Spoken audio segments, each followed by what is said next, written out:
ایک تو محبت خود از خود رفتگی اور دیوانگی کی طلبگار ہوتی ہے،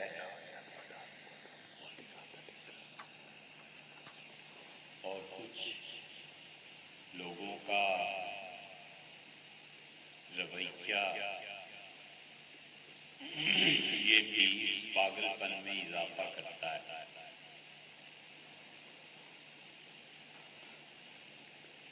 اور شعور کی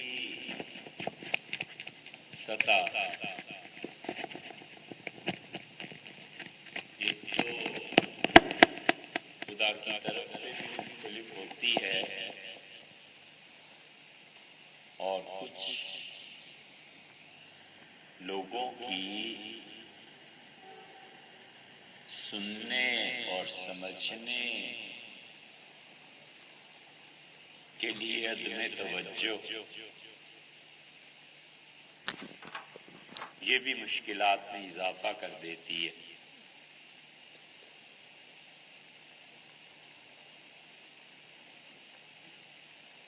ایسا کلام جس پہ کثرت سے سوالات وارد ہوں، یا تو محققین لکھتے ہیں تاکہ لوگوں کا امتحان ہو، یا پھر وہ لوگ جن میں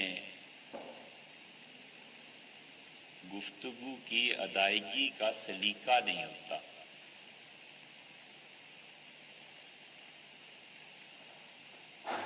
اور بہت مرتبہ الفاظ کی جو قیودات ہوتی ہیں انہیں نہ سمجھنے سے بھی غلط فہمی پیدا ہوتی ہے۔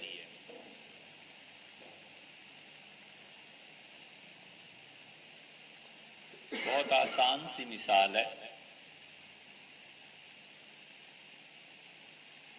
کہ باپ نے بیٹے سے کہا کہ یہ کام کرو، اور اس نے جا کر نوکر کو کہا کہ یہ کام کرو، تو جو مصلحت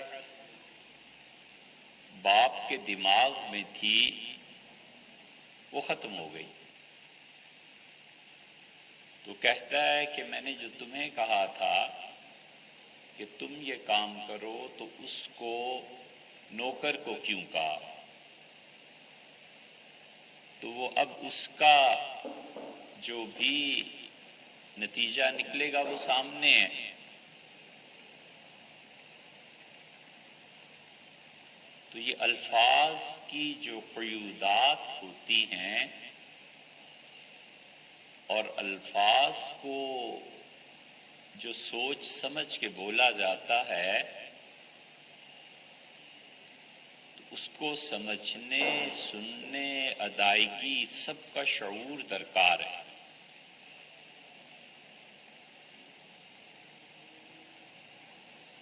نتیجہ اس کا یہ نکلتا ہے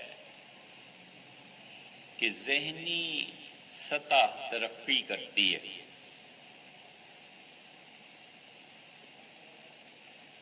شعور کا سفر طے ہو جائے اور انسان جاننے اور پہچاننے میں فرق کر لے تو زندگی کے بہت سے مسائل حل ہو جاتے ہیں۔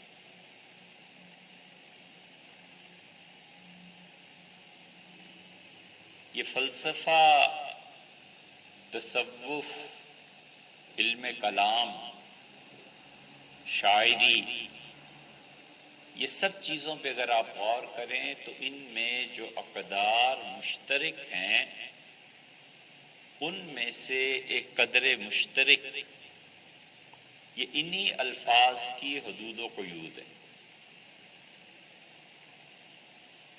اس لیے جو لوگ پڑھاتے ہیں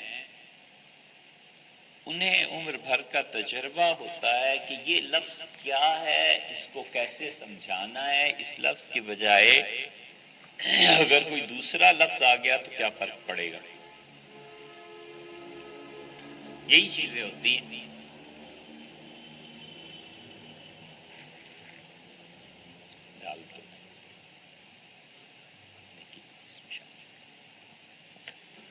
تو الفاظ کا سمجھنا بھی شعور کی سطح کے ساتھ ہے، اور بولنا بھی یہی ہوتا ہے۔ دنیا میں جن لوگوں نے نام کمایا ان میں بڑے لوگوں میں ایک نام ہمارے ہندوستان میں اگرچہ یعنی بر صغیر میں لوگ بہت سے بھول گئے، مگر وہ مولانا عبد الباری ندوی تھی۔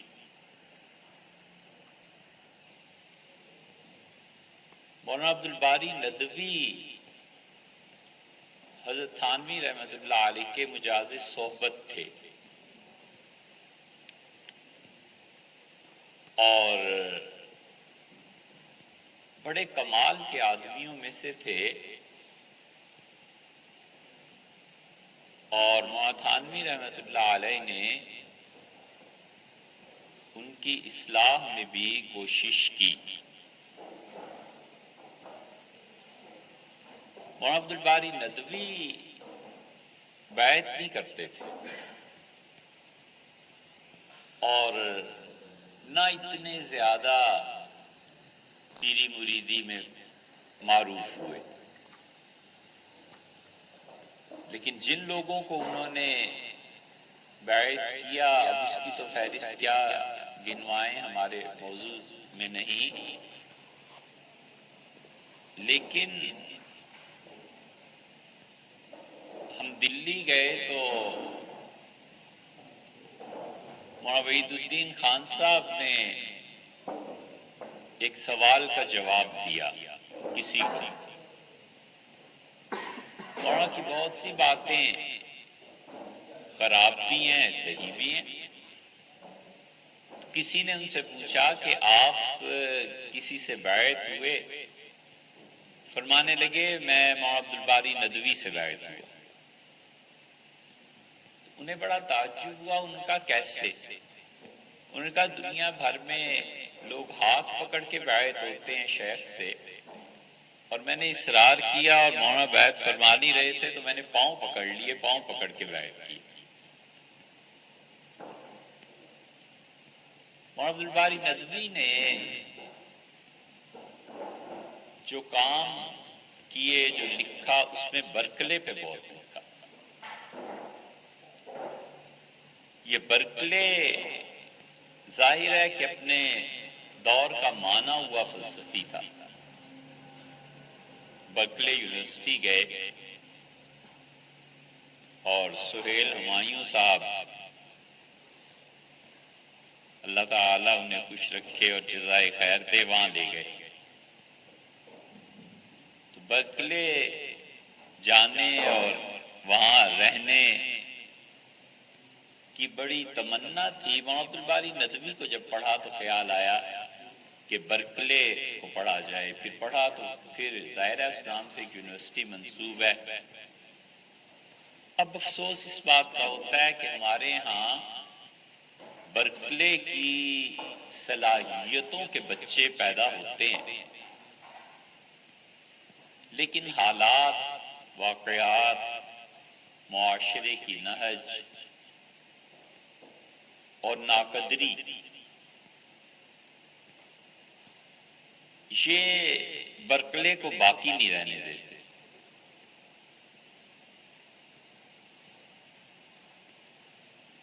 برکلے کا ایک جملہ پڑھا اور اس نے کہا کہ میں کمرے میں نہیں ہوں، میں کمرے میں نہیں ہوں، کمرہ مجھ میں ہے۔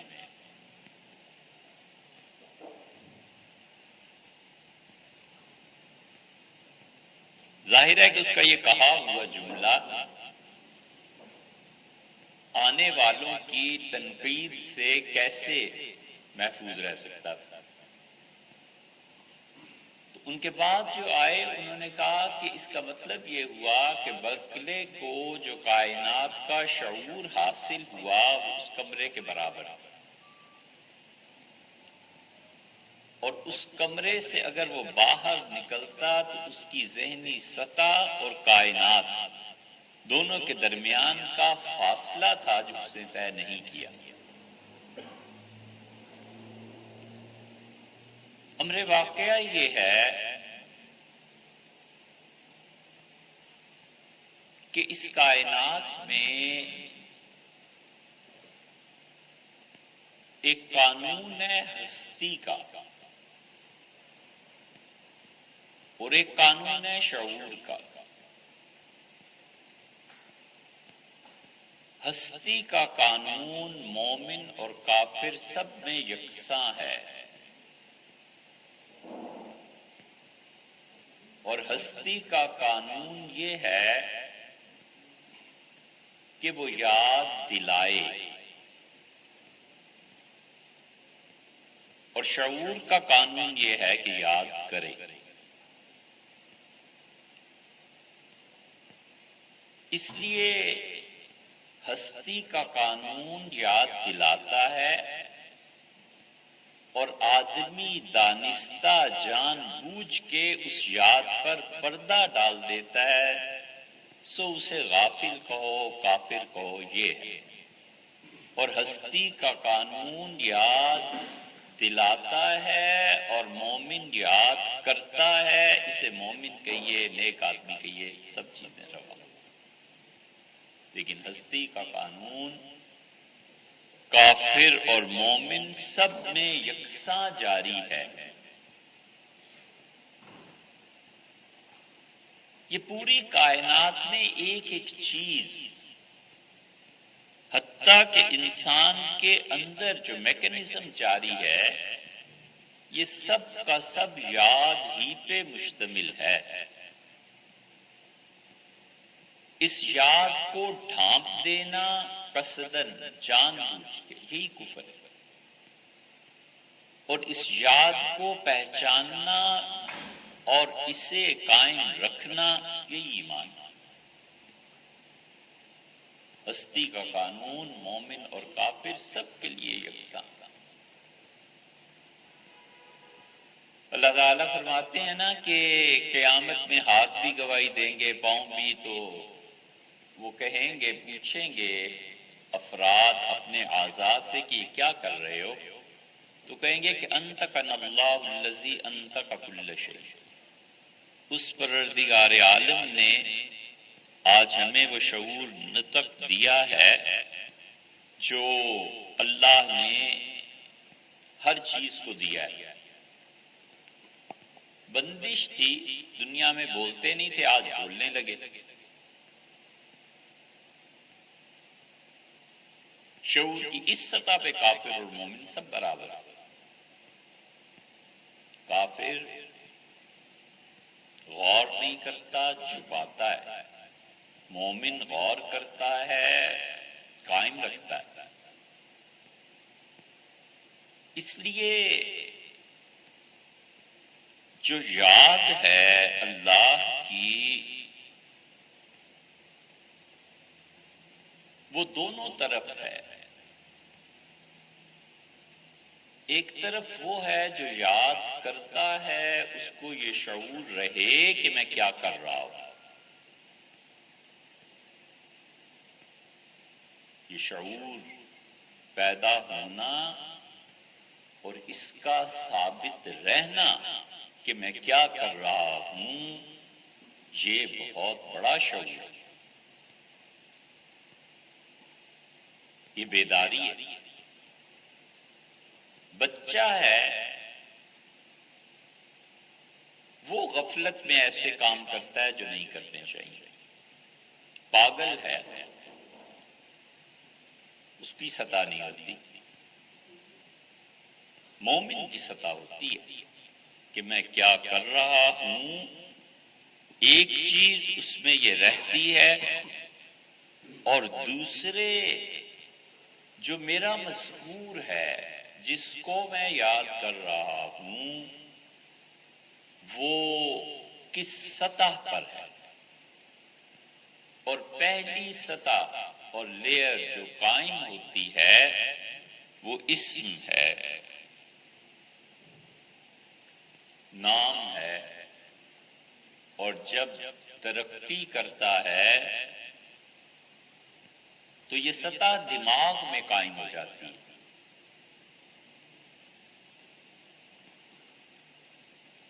سوچتا ہے کس کو یاد کر رہا ہوں، اور وہی یاد، اس کا حکم ماننا یہی نیکی ہے، اور یہ سوچ نہ ہونا یہی غفلت ہے۔ اسم سے ذہن کی طرف اور ذہن سے پھر دل کی طرف، کہ دل میں اس کی محبت کا احساس اجاگر کرے دل اور رہے۔ یہ بہت بڑی چیز ہے، کیونکہ دماغ عقلاً بات کرتا ہے، اور دل جس وارفتگی سے یاد کرتا ہے اس کی بو دماغ کو نہیں ملی۔ عقل کی ادھیڑ بن میں مبتلا رہتا ہے،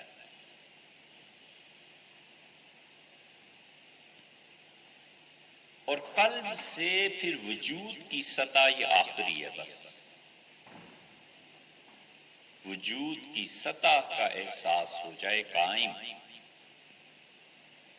اور آدمی ان حقائق کو وجودی سطح پہ محسوس کرنے لگے، اور اللہ کے ہونے کا احساس اس کے وجود کے ساتھ قائم ہو جائے۔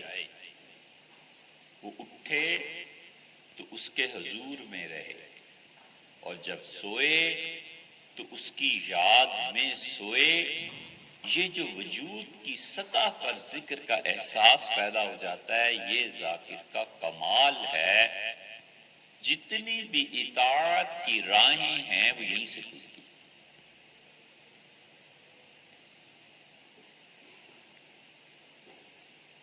اور بندگی یہیں سے شروع ہوتی، اور پھر اس میں وہ جتنی بھی ترقی کرتا ہے وہ اس کا اپنا نصیب بھی ہے اور محنت بھی ہے۔ اس لیے کہ انسانی اعمال جتنے بھی ہیں، یہ سارا سفر دنیا کی ترقی کا، اور یہ سارا سفر سلوک کی انتہا کا، یہ سب کا سب دو جذبوں کا مرہون منت۔ ایک صاحب نے پوچھا اور کہا کہ سلوک کی انتہا کیا ہے؟ تو بڑی ہنسی آئی، اور ہنسے اس لیے نہیں کہ اس کے پوچھنے کی سطح ٹھیک، ہنسی اس لیے آئی کہ کوئی کسی مینڈک یا مرغابی سے پوچھے کہ بحر الکاہل کی گہرائی کیا ہے، یہ جتنا سلوک ہے کوئی انتہا نہیں۔ اللہ کہتا ہے ذل معارج، اور اللہ سیڑھیوں والا ہے۔ آدمی اس پہ غور کرے کہ یہ اللہ سیڑھیوں والا معارج ہے نا، اس کا مطلب یہ ہوا کہ تم جس سیڑھی پر پہنچو گے اس کی تجلیات تمہارا استقبال نئے رنگ میں کریں گے۔ یہ معارج اور سیڑھیاں ہمارے لیے ہیں، وہ ساتھ سے بے نیاز ہیں۔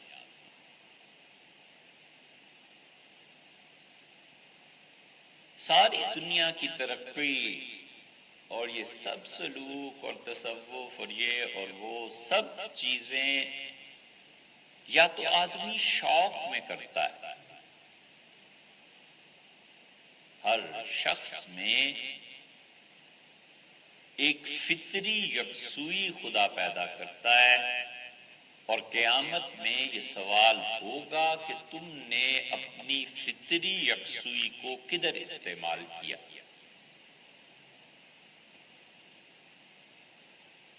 ہر شخص میں ایک فطری یکسوئی ہوتی ہے، بائی نیچر وہ کسی نہ کسی چیز کے لیے یکسو ہوتا ہے۔ خام خواہ ہر چیز کو مذہب کے دائرے میں لا کے ایمان اور کفر کی بحثیں چھیڑنا، یہ دلیل ہے اس کی کہ اس کے علم میں وسعت اور فکر میں گہرائی نہیں آئی۔ کچھ چیزیں ہم تمام انسانوں کا مشترک اثاثہ ہیں۔ مذہب کی کیا قید ہے اس میں؟ وطن کی کیا قید ہے؟ کچھ بھی نہیں۔ ہر شخص میں ایک فطری یکسوئی ہے، ہر شخص کے اندر ایک آنکھ ہے جو بن دیکھے بغیر اتنی مطمئن ہوتی ہے کہ ان دو آنکھوں سے دیکھ کے بھی ایسا اطمینان نہیں ہوتا۔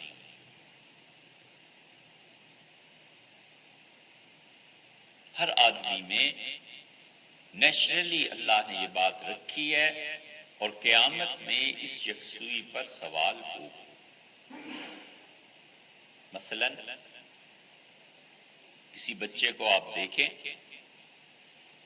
اسے ڈرائنگ سے اتنی دلچسپی ہوتی ہے کہ اسے اس کے علاوہ کائنات میں کوئی چیز نظر ہی نہیں آتی۔ دنیا کی 3 تہذیبیں ایسی ہیں کہ ہمارے پاس کل علمی اثاثہ گویا اب تک وہ ہے۔ چائنا کی تہذیب، انڈیا کی، لیکن ان دونوں کے ساتھ مصیبت یہ ہے کہ یہ مذہب کے ساتھ مقید رہی۔ مذہب کا اثر ان پر پڑا ہے، اور ہندوستان پہ تو بہت پڑا ہے۔ گریکس جو تھے، یونانی، ان کی فکر آزاد تھی، فری تھنکنگ۔ یہ جو سقراط سے قبل کا دور ہے جس میں وہ لوگ سوچتے تھے، یہ بہت بڑا اثاثہ دنیا کو انہوں نے دیا۔ یہ اتنے بڑے لوگ تھے سقراط، ارسطو، افلاطون، کہ افلاطون کے متعلق یہ کہا جاتا ہے کہ افلاطون کے بعد جتنا بھی فلسفہ ہے وہ سارے کا سارا یا اس پر تنقید ہے یا اس کے افکار کی حمایت ہے۔ اتنا بڑا آدمی کوئی ہو کہ اس کے بعد دنیا بھر میں جتنا فلسفہ آئے یا تو اس کے نظریات پہ تنقید ہو یا اس کی تائید ہو، یہ بہت بڑا مقام ہے۔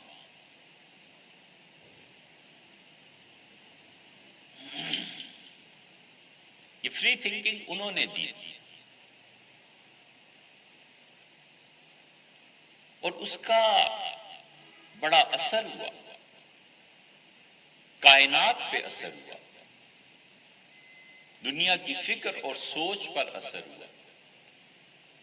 یہ یورپ کی جتنی ترقی اور مغرب جو کچھ بھی ہے، اس نے بڑے گہرے اثرات کو قبول کیا، اور مغرب اور امریکہ اور وہ تہذیب اب اس حد تک پہنچ چکی ہے کہ رہتی دنیا تک اب جتنا بھی فلسفہ اور دنیا میں ترقی یا تنزل ہوگا، مغرب کو نظر انداز کیا ہی نہیں جا سکتا، سرے سے ہو نہیں سکتا۔ اب ویسٹ کو انہوں نے وہ جو حفیظ جالندری نے کہا ہے نا، حفیظ اہل زباں کب مانتے تھے، بڑے زوروں سے منوایا گیا۔ اس مشاعرے کی اگر آپ کو ویڈیو مل جائے تو مشاعرہ کیا تھا، وہ تو کان پڑی آواز سنائی نہیں دیتی جب انہوں نے کہا بڑے زوروں سے منوایا گیا ہوں۔ ہر شاعر یہ سمجھا کہ میری حالت بیان کی، مغرب نے اپنے آپ کو منوایا اور ایسا منوایا ہے کہ اس کے حوالے کے بغیر اب کائنات میں کوئی بات ہو نہیں سکتی، رہتی دنیا تک ہم نے بھی منوایا تھا، ہمارے بغیر بھی بات نہیں ہو سکتی۔ اسی لیے مغرب ہمارا بھی حوالہ دیتے ہیں، بڑے بڑے لوگ دیتے ہیں۔ افلاطون کے فلسفے نے اثر، وہ فری تھنکنگ انہوں نے پہلے دی، اس لیے ہر بات کو مذہب کی قید میں لانا مطالعے کی کمی اور فکر کی گہرائی کی شکایت کرتا ہے۔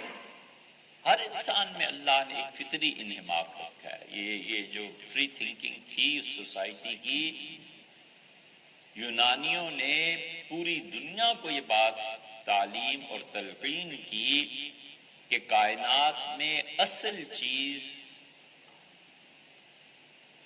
میتھمیٹکس ہے۔ انہوں نے پوری دنیا کو جیومیٹری میں تقسیم کیا، حساب میں تقسیم کیا۔ پھر تصور آیا کہ اس کائنات کی اصل پانی ہے، پھر تصور آیا کہ اس کائنات کی اصل آگ ہے، پھر پانی، آگ، میتھمیٹکس، جیومیٹری، اس سے بلند تر ہو کر انہوں نے بات کی اور انہوں نے کہا کہ کائنات کی اصل محبت ہے، کمال کی بات ایک مرتبہ کہی ہے، جی چاہتا ہے دوبارہ کہیں، مگر اس کو سمجھنے کے لیے باریک سطح چاہیے ذہن میں۔ بیٹے نے باپ سے پوچھا کہ ابا ہم 4 بھائی ہیں، آپ کو سب سے زیادہ کس سے محبت ہے؟ تو صوفی نے کہا کیوں پوچھتے ہو؟ اس سے کہا ابا محبت تقسیم ہو گئی نا۔ اس نے کہا بیٹے صوفیوں کے ہاں محبت میں تقسیم نہیں ہوتی، ضرب ہوتی۔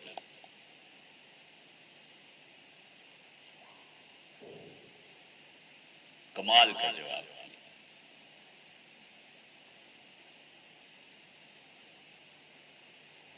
محبت کی ہر صبح محبوب کا چہرہ نئے رنگ میں دکھاتی اور محبت کی ہر شام اس کی باتوں کو یاد کرتی ہے کہ کس غضب کی بات ہے۔ ایک پھول کا مضمون ہو تو 100 رنگ سے باندھوں۔ انہوں نے کہا کائنات کی اصل محبت ہے۔ یہ ایک فلسفیانہ بحث تھی،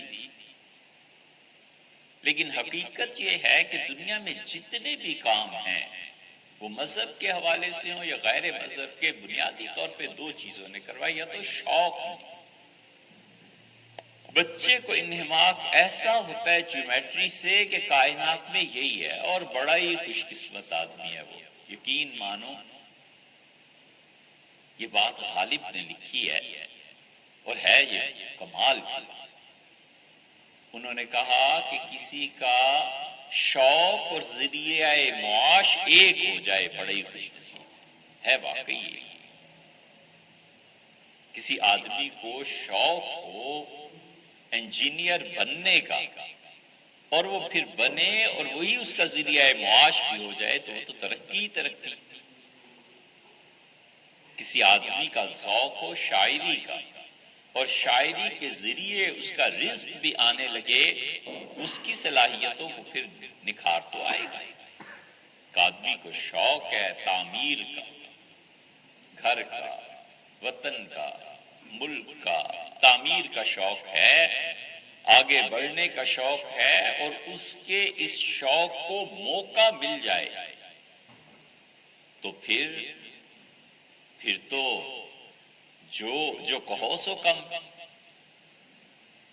اس کائنات میں جتنی ترقی ہے وہ اس شوق کی مرہون منت ہے یا پھر حمیت۔ اور حمیت کی دو قسمیں ہیں۔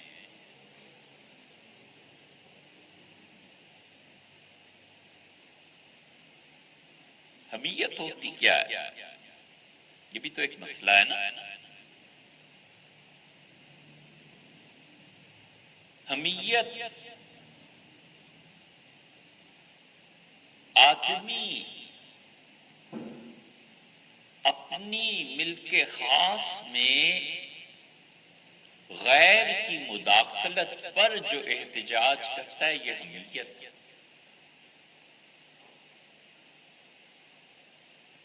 آدمی کی اپنی جو خاص ملکیت ہوتی ہے نا، اس میں جب غیر اپنا تصرف کرتا ہے تو اس پہ جو جذبہ ابھرتا ہے اسے انتقام کا، یا اسے جذبہ ابھرتا ہے اپنی اس خاص ملکیت کے تحفظ کا، یہ حمیت ہے۔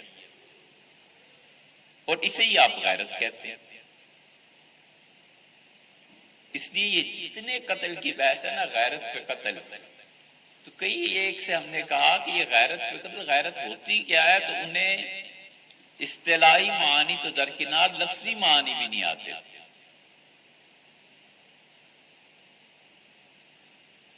بہت پڑھے لکھے تھے بظاہر، اور کہنے لگے کہ یہ مسلمانوں میں اتنی غیرت کیوں ہے؟ آخر ان کا خون کیوں زیادہ کھولتا ہے؟ یہ قتل کرتے ہیں، یہ کرتے ہیں، یہ کرتے ہیں۔ بڑا اعتراض کیا، سنتے رہے، مگر جب انہوں نے حضرت رسالت مآب صلی اللہ علیہ وسلم کے دور سے شروع کیا تو پھر ہمیں بھی تھوڑی سی اہمیت بیدار ہوئی۔ ہم نے کہا حضور یہ فرمائیے کہ یہ غیرت کہتے کسے ہیں؟ غصے کو؟ ہم نے کہا تو ایک ہی چیز کے دو نام رکھنے کی کیا ضرورت پیش آ گئی تھی؟ غصہ اور غیرت ایک ہی ہے۔ تعریف نہیں سمجھے تو عرض کیا کہ حمیت غیرت کہتے ہیں اپنی خاص ملکیت میں کوئی چیز ہو اور اس میں دوسرا اپنی دسترس جمائے اور تصرف کرے، اس کی حفاظت کے لیے جو جذبہ ابھرتا ہے اس کے نام غیرت ہے۔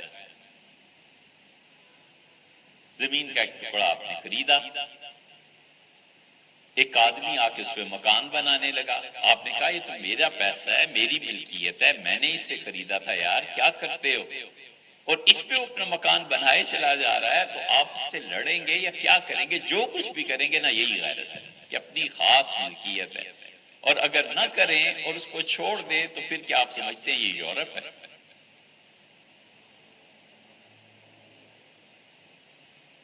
پھر نہیں بولے۔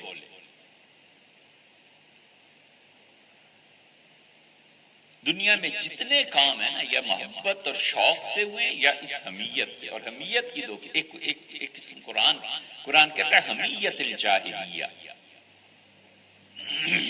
ایسی غیرت جو جھوٹی ہے، جھوٹی غیرت ہوتی ہے۔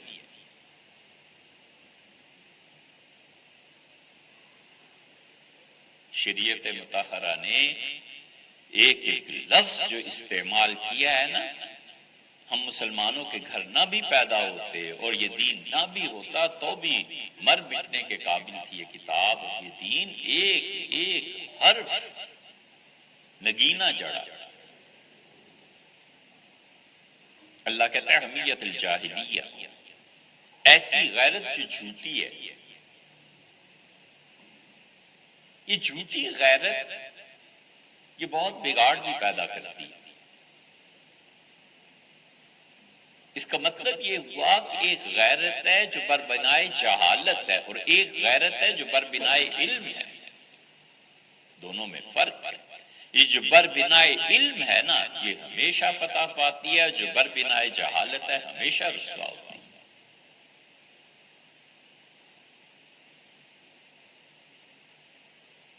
یہ حمیت جاہلیہ قرآن نے جو استعمال کیا ہے، دیکھو اس کو حدیبیہ میں آئی ہے نا یہ آیت، سورہ فتح کی ہے نا، سہیل ابن عمر آئے اور سہیل ابن عمر رضی اللہ عنہ بعد میں مسلمان ہوئے ہیں۔ انہوں نے اس موقع پہ جتنی اس حمیت الجاہلیہ کا استعمال کیا ہے، اس جھوٹی غیرت کا صاف واضح نظر آتا کہ یہ جھوٹی غیرت ہے، ایسے استعمال کیا کہ حدیبیہ میں معاہدہ طے نہیں پا رہا تھا، حضور صلی اللہ علیہ وسلم لڑائی سے ہر ممکنہ حد تک بچنا چاہتے تھے۔ اس سے خالد بن ولید کو جب پتا چلا کہ یہ لوگ آ گئے ہیں، اور رسول اللہ صلی اللہ علیہ وسلم نے جاسوسی کے لیے بدیل کو بھیجا تھا، اور بدیل نے اطلاع دی، اور وہ خندق کے بعد پہلا موقع تھا جس پہ احابیش سارے عرب جمع ہوئے۔ قریش نے دفاعی دی، انہوں نے کہا مارے جائیں گے، یہ چل پڑے ہیں، مکہ پہ حملہ ہونے والا ہے۔ مکہ کے نام پہ تو سب جمع ہو گئے، اور مذاکرات جب شروع ہوئے تو اس نے کہا معاذ اللہ، استغفر اللہ، محمد صلی اللہ علیہ وسلم کسی دھوکے میں نہ رہنا، جن ماؤں نے کل بچوں کو جنم دیا ہے نا، ہم انہیں بھی اٹھا کر لے آئے، زور لگا دیں گے، طاقت صرف کریں گے۔ حضور صلی اللہ علیہ وسلم جنگ سے بچنا چاہتے، اس لیے ہوا یہ کہ جب آپ کو پتا چلا کہ خالد بن ولید یہاں پہنچ گئے ہیں تو آپ نے پورا پلان چینج کر کے کہا رائٹ ہینڈ کو لے لو، اس طرف کو چلو۔ وہ تو جب آگے خالد بن ولید سے بھی پہنچے اور گھوڑوں کی گرد اٹھی تو خالد نے کہا یہ کیا ہو گیا، یہ یہاں پہنچ گئے۔ اس نے کہا جاؤ قریش کو اطلاع دو، انہیں کہو کہ ہم پیچھے رہ گئے ہیں اور وہ آگے چلے گئے، ہم سے بھی آگے مکہ کا راستہ قبضہ ہو گیا۔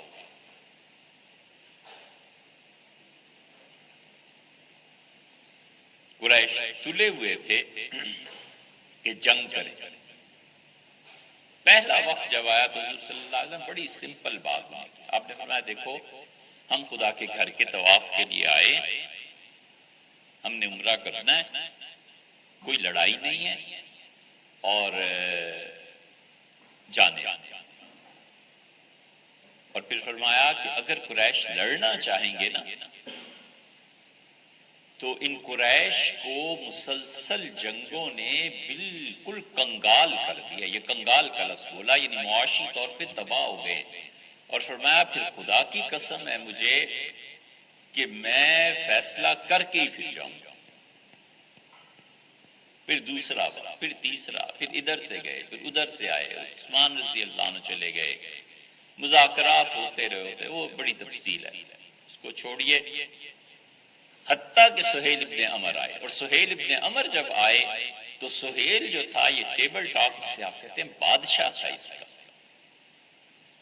حضور صلی اللہ علیہ وسلم جانتے تھے، دیکھا تو آپ نے کہا اچھا سہیل کو بھیجا ہے تو اس کا مطلب یہ ہوا کہ قریش ہم سے صلح کرنا چاہتے ہیں، ورنہ اسے نہ بھیجتے۔ سہیل بیٹھا اور حضور صلی اللہ علیہ وسلم نے ایک اصولی جملہ پہلے دن کہہ دیا تھا، آپ نے فرمایا تھا خدا کی قسم قریش اللہ کے معاملے میں مجھ سے جتنی نرمی چاہیں گے میں کروں گا، بس یہ اصولی بات تھی۔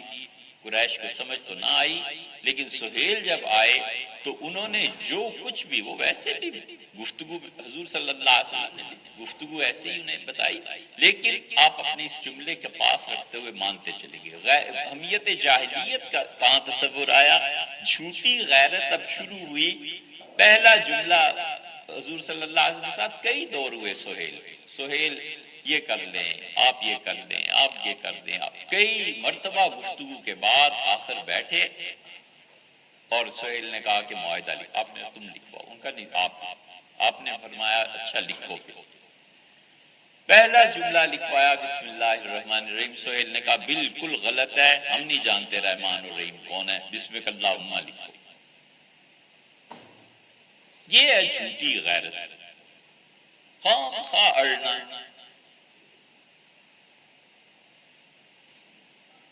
آپ نے فرمایا اچھا کاٹو.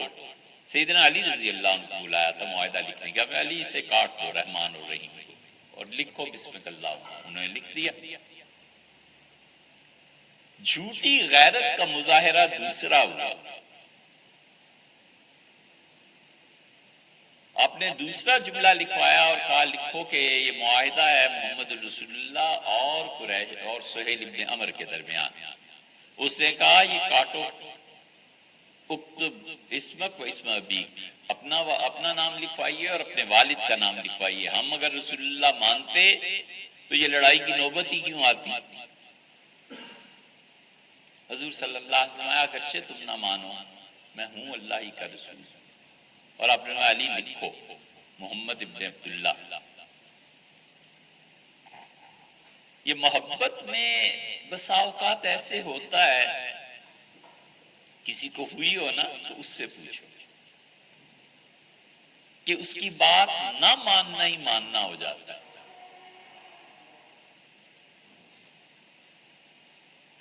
اس کی بات نہ ماننا یہ محبت کا کمال ہو جاتا ہے. سیدنا علی رضی اللہ عنہ کہتے ہیں میری ہمت نہیں پڑی کہ میں محمد رسول اللہ کے لفظ پہ قلم پھیروں.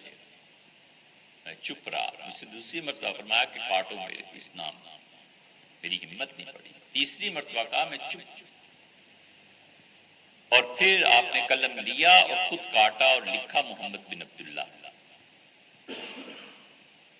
کوئی پوچھے سہیل ابن عمر سے رضی اللہ عنہ کہ یہ جو جھوٹی غیرت کا مظاہرہ تھا اس نے کام کیا کیا؟ تمہاری فتح پہ کوئی فرق پڑ گیا، کسی عروج پہ کوئی فرق پڑ گیا، کوئی زوال پہ فرق پڑ، کچھ بھی فرق نہیں پڑا. اگلے سال اس سے اگلے سال آ کے مسلمانوں نے مکہ فتح کر لیا. یہ جھوٹی غیرت کے مظاہرے. اسی لیے قرآن کہتا ہے حمیت الجاہلیہ کہ انہوں نے اس موقع پہ جھوٹی غیرت کا مظاہرہ کیا.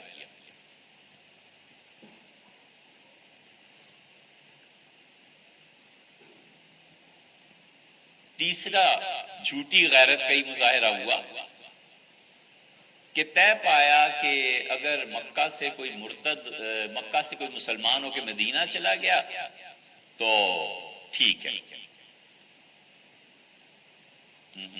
مکہ سے کوئی مسلمان ہو کے مدینہ چلا گیا تو واپس کریں گے، اور مدینہ منورہ سے کوئی مرتد ہو کے آ گیا تو ہم واپس نہیں کریں گے.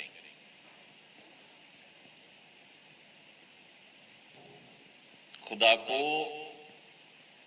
بڑے امتحان مطلوب ہوتے ہیں،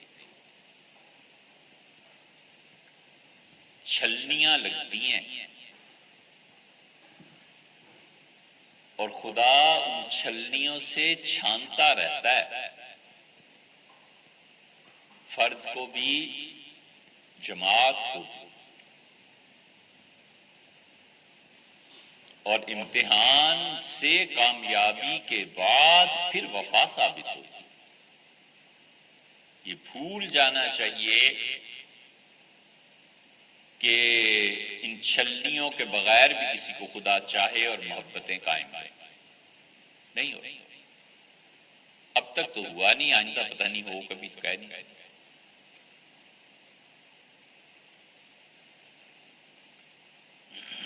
چھلنیاں ایسے لگتی ہیں کہ محبت میں وہ حالات خدا کی طرف سے پیش آتے ہیں کہ ہل جائے اور ہٹ جائے مرکز سے، جماعتیں ٹوٹ جاتی ہیں. امیر کی امارت اور ثقافت پہ سوالیہ نشان لگ جاتا ہے. سیرت بھری پڑی ہے ان چیزوں سے.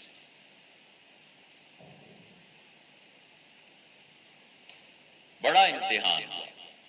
معاہدہ ہو چکا، یعنی زبانی طور پہ لکھوانے لگے تھے رسول اللہ صلی اللہ علیہ وسلم، اور سہیل ابن عمر کا بیٹا آ گیا ابو جندل. اور اس کے جسم سے خون ٹپک رہا ہے، رس رہا ہے، اور وہ آ کے مسلمانوں کے بیچ میں گر گیا اور اس نے کہا لوگوں یہ ہے، مجھے بچاؤ۔ اس نے کہا اللہ کے رسول مجھے بچائیں۔ سہیل ابن عمر کے ساتھ مصیبت یہ ہو گئی تھی کہ اس کے دو بیٹے دونوں مسلمان ہو گئے۔ بدر میں جب آمنے سامنے ہوئے ہیں تو ان کے سہیل ابن عمر کا ایک بیٹا عبداللہ اپنی صفوں سے بھاگا اور رسول اللہ صلی اللہ علیہ وسلم جا کے مل گیا۔ اس کا اللہ کے رسول میں مسلمان ہو چکا تھا، باپ کی وجہ سے نہیں آ سکا تھا۔ سہیل نے کہا ایک بیٹا تو ہاتھ سے گیا، دوسرے کو تو پکڑو۔ اس نے انہیں جا کر جیل میں ڈال دیا، ذاتی جیل خانے میں، اور مارا۔ یہ ابو جندل تھا جو زخمی حالت میں آیا۔ اب صورتحال دیکھیں، حضور صلی اللہ علیہ وسلم زبانی طور پہ طے کر چکے ہیں ادھر یہ مظلوم ہے، خون بہ رہا ہے، اور مسلمانوں کی جذبات اور ہمدردیاں اس کے ساتھ ہیں، اور یہ کہتا ہے مجھے بچاؤ۔ اتنا بڑا جملہ حضور صلی اللہ علیہ وسلم، جاؤ ابو جندل واپس۔ پہلے یہ نہیں کہا، پہلے سہیل کو کہا کہ اپنے اس بیٹے کو ہمیں دے دو۔ اس نے کہا ابداً، خدا کی قسم ہے اگر یہ معاہدہ ہو جائے تو نہیں ہو سکتا، کبھی بھی میرا بیٹا واپس جائے گا۔ اٹھا اور اس نے اسے تھپڑ مارنے شروع کیے، اور پھر دو آدمی اس کے ساتھ آئے تھے، حویت اور مکرس۔ انہوں نے اس لڑکے کو سنبھالا، انہوں نے کہا آپ معاہدہ کریں سہیل، ہم اسے تمہارے بیٹے کو سنبھالتے ہیں۔ تیسرے آدمی حضرت عمر رضی اللہ عنہ تھے، وہ بھی اٹھ کے پہنچ گئے اور آہستہ سے اس کے کان میں کہا کہ یہ مارنے والے ہمیں اور ہم پہ حملہ کرنے والے، ان کا خون کتے کا خون برابر ہے، یہ لو تلوار اور کچھ کرو۔ حضور صلی اللہ علیہ وسلم نے دیکھا، حضرت عمر رضی اللہ عنہ کو بہت ڈانٹ پڑی۔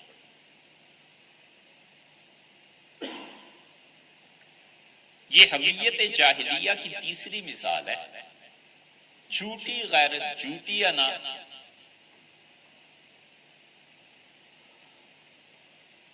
بڑے سمجھدار لوگ ان مراحل سے گزر جاتے ہیں۔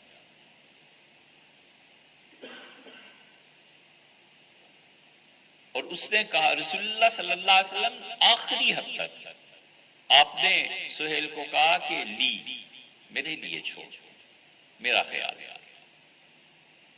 میری وجہ سے اپنے بیٹے کو معاف کرو، ہمارے ساتھ بھیج دو۔ اس نے کہا ہو نہیں سکتا، آپ کی خاطر بھی نہیں کروں گا۔ آپ نے کہا جاؤ ابو جندل، اللہ تمہاری مدد کرے گا۔ تو ابو جندل نے کہا آپ میرے دین کو امتحان میں ڈال رہے ہیں، اللہ کے رسول آپ کیا کرنے لگے ہیں، میرا دین امتحان میں پڑ، مطلب یہ کہ میں جا کے مرتد ہو گیا تو پھر کون اس کا ذمہ دار ہے؟ حضور صلی اللہ علیہ وسلم جاؤ، اللہ کوئی نہ کوئی صورت پیدا کرے گا۔ اور ابو جندل واپس لے کے گئے۔ یہ سہیل ابن عمر نے کہا، اور ایک سال نہیں گزرا اس حمیت جاہلیہ پہ، ابو سفیان آئے، پیغام بھیجا اور کہا اللہ کا واسطہ دیتا ہوں اور رحم کا واسطہ، یعنی ہمارا آپ کی جو رشتہ داری کا تعلق ہے خدا کا واسطہ ہے اور اس رشتہ داری کا واسطہ ہے، آپ ان لوگوں کو مدینہ لے جائیں۔ یہ ہے غیرت جاہلیہ۔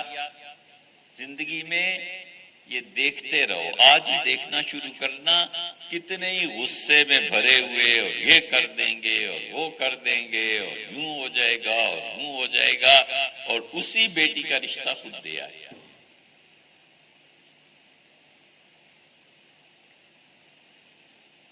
یہ سب غیرت جاہلیہ۔ اور ایک غیرت ہوتی ہے جو حق پہ آتی ہے، ہمیشہ فتح یاب ہوتی ہے، اس لیے کہ اس کی بنیاد ہوتی ہے۔ حضور صلی اللہ علیہ وسلم نے جو فرمایا تھا نا کہ تم کنگال ہو گئے ہو، اس کے باوجود تمہیں لڑنے کا بہت شوق ہے، تو خدا کی قسم پھر فیصلہ کر کے ہی جائیں گے، کیونکہ رسول اللہ صلی اللہ علیہ وسلم کو جو غیرت اور غصہ تھا، اس بات میں خدا کا گھر ہے، سب کا حق ہے، کیوں روکتے ہو یار کسی کو؟ اسی لیے فرمایا تھا کہ قریش معاہدہ کرو، تم بیچ میں سے ہٹ جاؤ، عربوں کو اور مجھے ڈائریکٹ ہو جانے دو، باقی قبائل کو۔ اور آپ نے فرمایا اگر ہم سہیل غالب آ گئے کچھ نہیں کہیں گے، تم دیکھ لینا۔ اور اگر ہم مغلوب ہو گئے، اگر ہم ہار گئے تو تمہارا جو جی چاہے گا۔ سہیل اس بات کو مان کے گئے، اور حضور صلی اللہ علیہ وسلم کو اس غیرت حق نے اتنا فائدہ دیا کہ اس وقت تک جو آپ کے ساتھ آئے تھے 1400-1500 آدمی تھے، 1500 حدیبیہ میں۔ اگلے 2 سالوں میں جب قریش بیچ میں سے ہٹ گئے تو رسول اللہ صلی اللہ علیہ وسلم کے ساتھ فتح مکہ میں 10,000 سے زیادہ کا لشکر تھا۔ 8,500 نہیں، 8 صحیح، 7 صحیح، 6 صحیح، یہ سب کے سب ان 2 سالوں میں اسلام پیدا ہے۔ یہ غیرت کی حق کے لیے، وہ غیرت کی جاہلیت کے لیے۔ دنیا میں جتنے بھی کام ہوئے ہیں نا، یہ بڑے ٹھنڈے مزاج کے لوگ، بڑے ٹھنڈے مزاج، جب حقیقت میں غیرت کا مقام آیا تو پھر بولے۔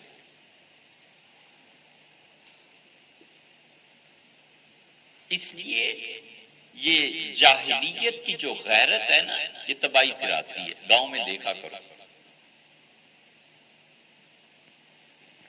تماشے چودھریوں کے، اس کے نمبردار کے، مار دیں گے، قتل کر دیں گے۔ تم سر پتا چلا اللہ نے اس کی اگلی نسل کو اسی پہ ایسا مسلط کر دیا کہ پیچھے پیچھے پھرتے۔ یہ سب غیرت جاہلیت۔ دنیا میں جتنے کام ہیں یہ شوق اور محبت نے کرائے ہیں، یہ اس حمیت اصلیہ نے کرائے ہیں، حمیت جاہلیہ نے کچھ نہیں کرایا۔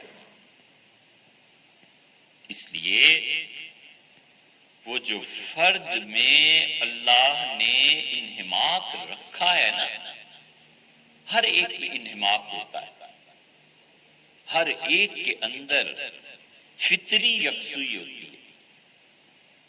فطری یکسوئی ہے بچے میں، ہمیشہ کھیتی باڑی کو دیکھے گا۔ فطری یکسوئی ہے بچے میں، کمپیوٹر پہ۔ فطری طور پہ آدمی میں یکسوئی ہے، کتابوں میں چلا جائے گا۔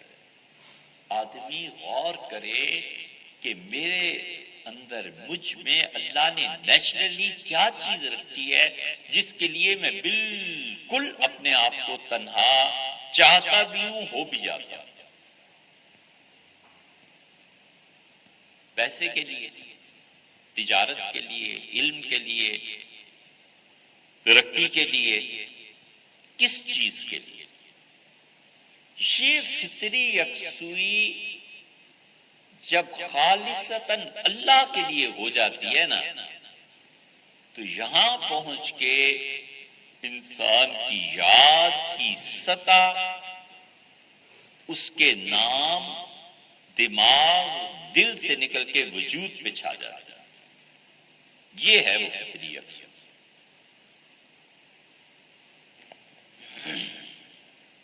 اس لیے ہر آدمی اس بات کا پابند ہے کہ قیامت میں خدا اگر اس سے پوچھے کہ تمہاری فطرت میں نے یہ چیز رکھی تھی کہ یکسو ہو جاؤ۔ آپ قرآن نہیں دیکھتے؟ قرآن بار بار ابراہیم علیہ السلام کا ذکر کرتا ہے، شاید ہی کوئی مقام ہو جہاں اس کا ذکر آیا اس ہستی کا، اور اللہ نے اس کی تعریف میں کوئی 2-4 لفظ یا جملے نہ کہے ہوں۔ اور پھر ایک بات بار بار دوہرایا، حنیفاً، وہ یکسو تھا میری طرف، ہے نا؟ حنیفاً، یکسو تھا ابراہیم، یعنی وہ جو فطری یکسوئی تھی اس کی میرے ساتھ لگ گئی۔ وَمَا كَانَ مِنَ الْمُشْرِكِينَ۔ کمال ہے، یہ ہے قرآن۔ پہلے کہتا ہے فطری طور پہ یکسوئی میرے ساتھ لگ گئی تھی، وَمَا كَانَ مِنَ الْمُشْرِكِينَ، وہ مشرک نہیں تھا۔ اس کا مطلب یہ ہے کہ اس کی یاد میں، اس کی ذہن میں، اس کی فطری یکسوئی میں میرے علاوہ کوئی شریک نہیں۔ دونوں جملے پیوست ہیں ایک دوسرے کے ساتھ، کہ وہ جو مجھے یاد کرتا تھا اور مجھ پہ جو اس کا ایمان تھا اور محبت تھی مجھ سے، تو ذہنی سطح پہ، وجود کی کسی چیز کی سطح پہ بھی کوئی اس کے ساتھ نہیں۔ اسی لیے تو وہ کہتا ہے، اور جب آدمی اس حالت کو پہنچ جاتا ہے تو پھر وہ کسبی علم کی بجائے وہبی علم کی طرف چل پڑتا ہے۔ کسب کا علم پھر پیچھے رہ جاتا ہے۔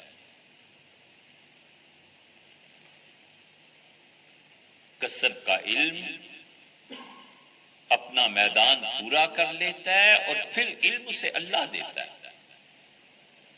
پھر وہ اسکیم بناتا ہے اور اس سے 1 سال بعد پوچھو کہ یہ اسکیم کیوں بنائی تھی تو اسے خود حیرت ہوتی ہے کہ میں نے یہ کام کیا تھا۔ اس سے 5 سال بعد پوچھو کہ آپ نے یہ کہا تو کہتا ہے میں نے کہا تھا۔ یا تو پھر وجود کی نفی اس پہ اتنی غالب آ جاتی ہے، اور یا پھر اس کا علم کسب سے نکل کے آگے چلا جاتا ہے۔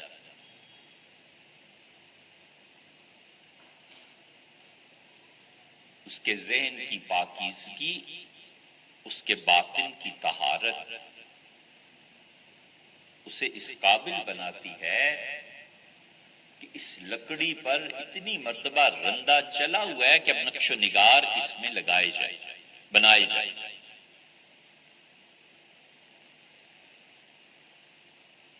اس لیے فطری انہماک، یکسوئی، یہی مقام ہے جہاں پہنچ کر بندگی آ جاتی ہے، کیونکہ فرد کی بندگی محبوبیت کے علاوہ قائم نہیں ہو سکتی۔ بندگی کا کوئی ذریعہ ہی نہیں ہے۔ جو آپ بار بار پڑھتے ہیں نا، عبدہ و رسولہ، عبدہ اس کا بندہ اور اس کا بندہ، بندگی قائم ہی نہیں ہو سکتی جب تک کہ محبت قائم نہ ہو جائے، اور بندگی قائم ہوتی ہے محبت سے اور ثابت ہوتی ہے عمل سے۔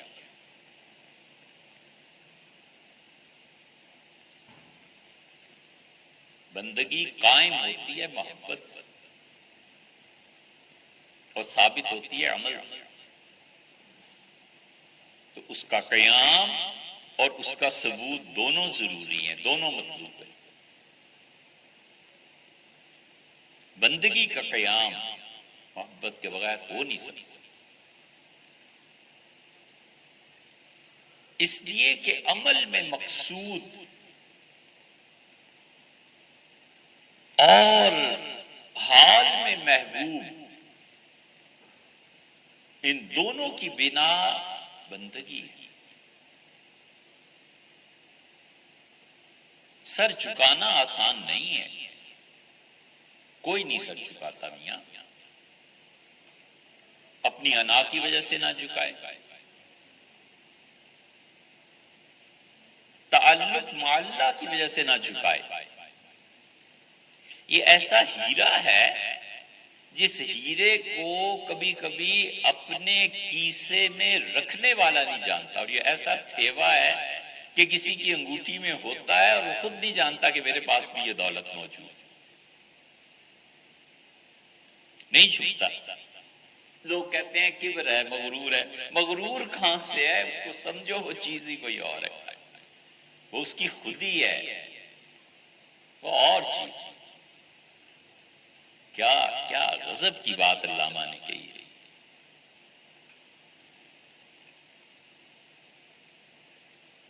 دیکھا ہے بڑے آدمی تھے نا، بڑی بات تھی نا، بڑا حال، بڑی سوچ، بڑا بیان، بڑی گہرائی، یہ سب چیزیں دین خود تقاضا کرتا ہے۔ بولڈ سٹیپس یہ دین کا حصہ ہے۔ علامہ کہتے ہیں محبت نہیں وہ کچھ اور شے ہے، محبت نہیں وہ کچھ اور شے ہے، سکھاتی ہے جو غزنوی کو ایاز۔ محبت نہیں وہ کچھ اور شے ہے، سکھاتی ہے جو غزنوی کو ایاز۔ محمود جھکے ایاز کے سامنے، محبت سے جھکے تو ایک الگ بات ہے، لیکن محبت نہ ہو اور پھر بادشاہ اپنی رعایا کے سامنے جھکے، یہ پھر کچھ اور ہی سیاست، جس سے جمہوریت کہہ لیں۔ شوہر بیوی سے کبھی درگزر کرتا ہے، باپ اولاد سے کبھی درگزر کرتا ہے، یہ نہیں ہے کہ گرفت سے باہر ہے، وہ کچھ بھی ہو سکتا ہے، وہ کہتا ہے جانے دو، کیا ہر بات پہ بولنا۔ کون جھکتا ہے؟ کوئی نہیں جھکتا۔ امام ابو حنیفہ رحمۃ اللہ علیہ کو یہ ہے وہ جذبہ۔ عراق کے گورنر خالد نے کہا کہ امیر المومنین کا حکم آیا ہے کہ آپ کو چیف جسٹس ملک میں لگانا ہے، اور امیر المومنین جو خلیفہ وقت تھا اس کے سامنے بلائے گئے اور اس نے کہا کہ میں آپ کو ملک کا سب سے بڑا قانونی عہدہ دے رہا ہوں۔ امام صاحب رحمۃ اللہ نے فرمایا میں اس قابل نہیں۔ اس نے کہا جھوٹ بکتے ہو۔ آپ نے فرمایا پھر تو آپ نے خود گواہی دے دی، جھوٹا آدمی اس قابل کیسے ہو سکتا ہے؟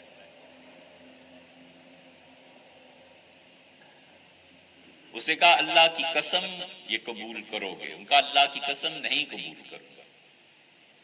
اس نے کہا میرے مقابلے میں قسم کھاتے ہو؟ ان کہا اس لیے کہ آپ اپنی قسم توڑ دینا تو کفارہ دینا آسان ہے، میں غریب آدمی ہوں، کدھر سے قسم توڑ کے کفارہ دیتا رہوں گا، خدا کی راہ میں خرچ کروں گا، آپ قسم توڑ دو۔ اور جب واپس آئے تو انہیں پتا تھا، اندازہ تھا کہ میرے ساتھ کیا ہونا ہے۔ تو گورنر نے کہا کہ عہدہ ضرور آپ لیں گے۔ آپ نے اپنے شاگردوں کو جمع کیا تو لمبی تقریر کی، اس میں سے ایک جملہ بس یہ ہے جو اس موقع کے لیے ہے۔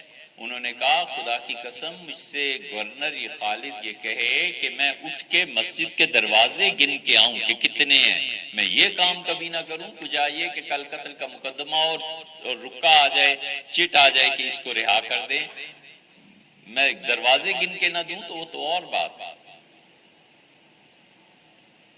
اس لیے ایسے لوگ زندگی میں کہیں مل جائیں جن میں حق کے لیے غیرت ہوتی ہے، بڑی قدر کرنی چاہیے۔ مگر افسوس یہ ہے کہ اب ان ہیروں کو پہچاننے والے نہیں رہے، اب چاہتے ہیں خوشامد ہو۔ خوشامد کا ایک لفظ نہ کہے اور اس کی حمیت حق غیرت وہ بیدار ہو، بڑے کو چاہیے چھوٹے کو سمجھے، خوش ہونا چاہیے کہ ایسا ہیرا آیا۔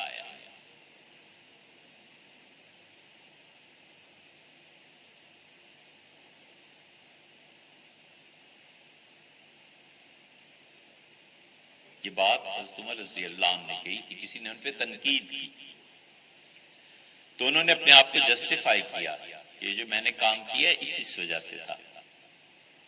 تو جب بات پوری ہو گئی، اس کی سمجھ میں آ گئی، تو سیدنا عمر رضی اللہ عنہ جب جانے لگا تو اسے کہا کثر اللہ امثالکم، اللہ کرے میری رعایا میں تم جیسے بہت لوگ پیدا ہو جائیں جو عمر پہ تنقید کریں۔ تنقید اگر تنقیس پہ لے جائے تو تباہی ہے، تنقید اگر توہین پہ لے جائے تو بہت ہی بری بات۔ خدا کے ہاں بھی آدمی گراتا ہے اپنے آپ کو، اور مخلوق خدا کی نظر میں تو گرتا ہی ہے۔ اور تنقید توہین کے بجائے تعمیر کی طرف لے جائے، ترقی، اس لیے کہ ترقی اختلاف کا مظہر ہے۔ یکساں سوچ نہیں نہ ہوتی، اس کی سوچ مختلف ہے، اس کی سوچ مختلف ہے، اس کی سوچ مختلف ہے، ترقی ہو جائے گی، نئی راہیں کھلتی۔ اس لیے ہر تنقید کو نہ توہین تک لے جانا چاہیے، نہ توہین تصور کرنی چاہیے۔ سمجھنے والا دماغ چاہیے کہ جو نقد ہے، یہ تنقید ہو رہی ہے، یہ اچھا پہلو ہے جو میرے سامنے رکھا جا رہا ہے، چاہیے کہ اس کی قدر کی جائے۔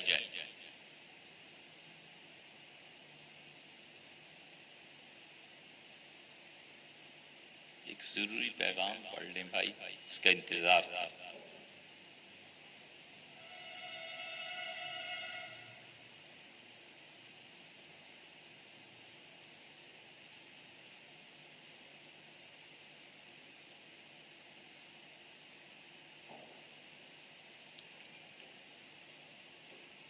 صاحب ہاسپٹل میں ایڈمٹ تھے، بہت زیادہ حالت ایسی تھی، تو اس لیے یہ جو عبدیت ہے نا، سر جھکانا، یہ کوئی نہیں کرتا۔ کیوں سر جھکائے؟ کون جھکائے؟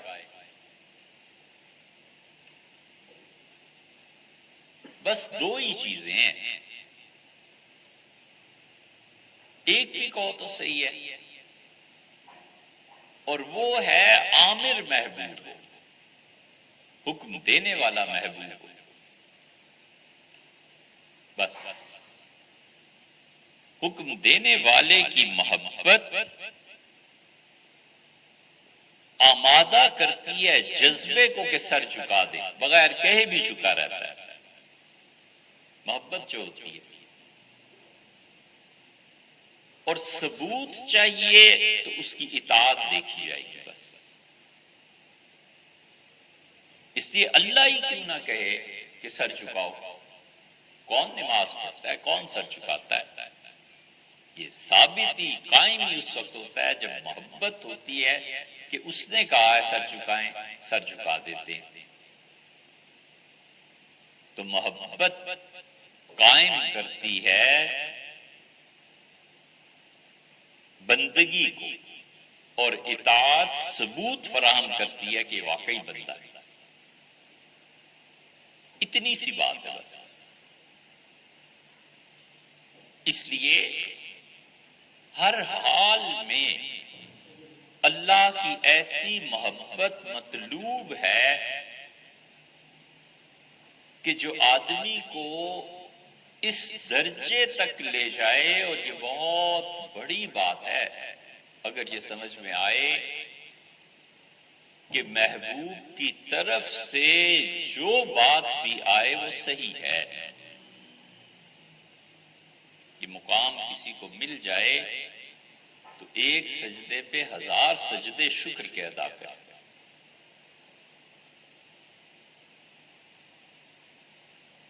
اس لیے کہ شکر کا جذبہ محبت کو پیدا کرتا ہے، اور حسد شکایت کو پیدا کرتا ہے۔ حسد کا لازمی نتیجہ شکایت، بارش کا لازمی نتیجہ چیزوں کا تر ہونا ہے، آگ کا لازمی نتیجہ جلانا ہے، حسد کا لازمی نتیجہ شکایت کو پیدا ہونا ہے۔ یہ سوکناپا یہی تو ہوتا ہے۔ سوکن جو شکایتیں کرتی ہے تو حسد ہی تو اصل ہوتا ہے، اور کیا ہوتا ہے؟ حسد شکایت کو پیدا کرتا ہے، اور محبت شکر کو پیدا کرتی ہے۔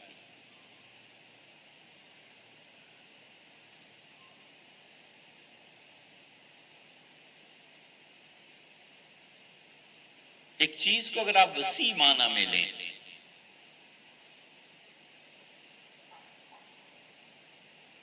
تو والد کے پاس 100 کنال زمین ہے،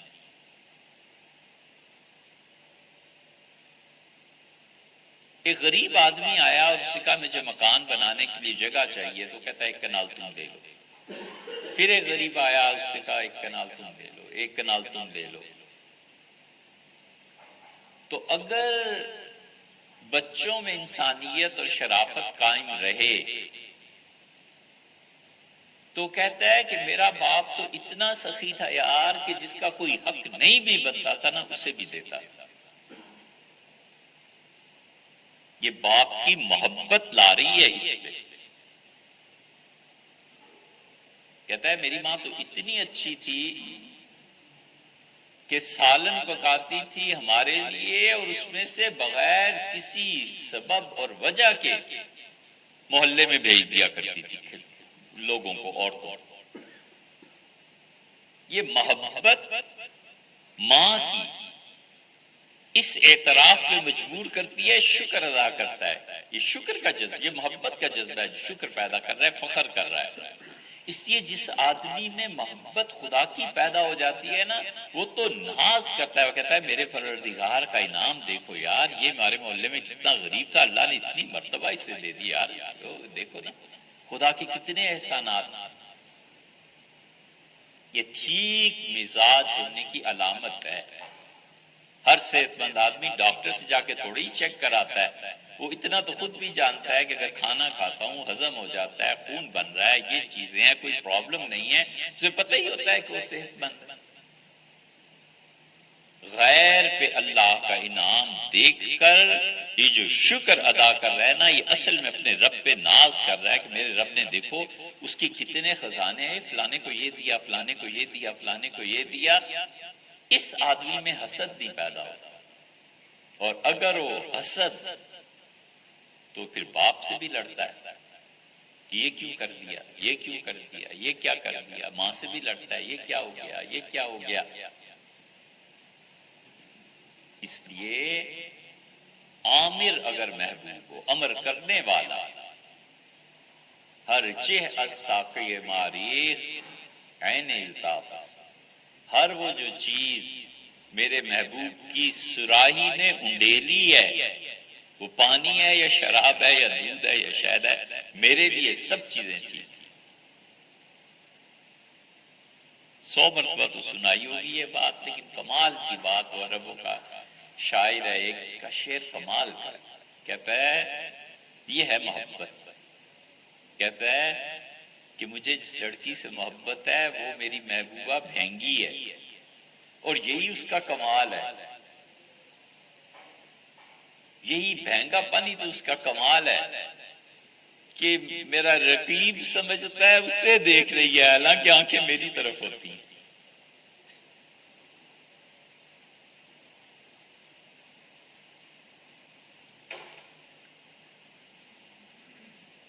بہت لاجواب شعر کہا اس نے، کہتا ہے یہ تو اس کا کمال ہے کہ رقیب سمجھتا ہے مجھے دیکھ رہی ہے، حالانکہ حقیقت میں مجھے دیکھ رہی ہوتی ہے۔ محبت چیز ہی ایسی ہے، کون سر چکاتا ہے؟ کوئی نہیں، کہ اس کی محبت ہی اتنا بے بس کر دیتی ہے کہ سجدے سے زیادہ بے بسی کی حالت کہتے ہیں ہے ہی نہیں، بالکل بے بس ہو جاتا ہے آدمی، کوئی مار جائے تو بھی نہ پتا چلے کہ کس نے مارا۔ اس لیے بندگی کا قیام محبت ہے، اور اس کا ثبوت اطاعت، اور اس کے ثبوت میں نیک عمل سے بھی زیادہ اس کی ذات کے ساتھ تعلق ہوتا ہے۔ حاجی بن جاؤ، نمازی بن جاؤ، پرہیزگار، بالکل ٹھیک ہے، لیکن خود حج اور نماز بھی مقصود اور مطلوب نہیں، مطلوب پیچھے وہ ہے جس نے حکم دیا ہے، اس کی اطاعت ہے۔ اگر کہہ دے کہ نہ نماز پڑھو تو پھر کس کام کا، اگر کہہ دے کہ حج نہ کرو اور اس سال عمرے کی بجائے واپس چلے جاؤ تو بالکل ٹھیک ہے جی، واپس چلے جاتے ہیں، اگلے سال آ جائیں، اگلے سال کا اگلے سال آ جائیں۔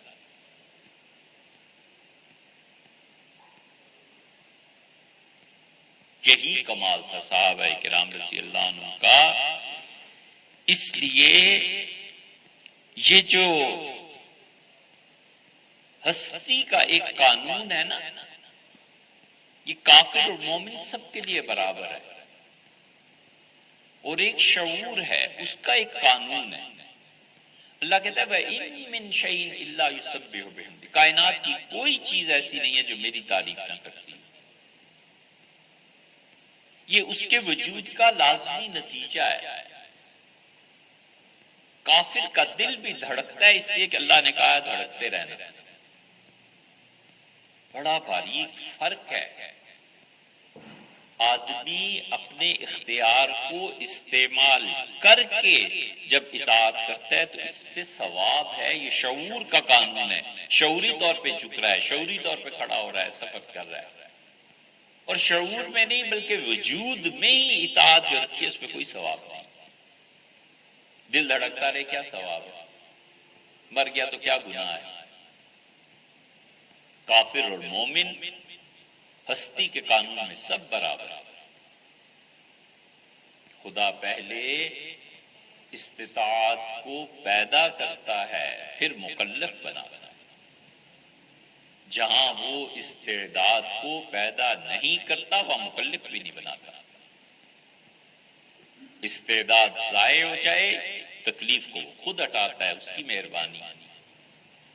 اسی لیے تو کہتا ہے لیس علی الاعمی حرج، اگر جہاد میں کوئی نابینا آدمی نہیں گیا تو ہمیں کوئی پرواہ نہیں، کوئی مسئلہ نہیں۔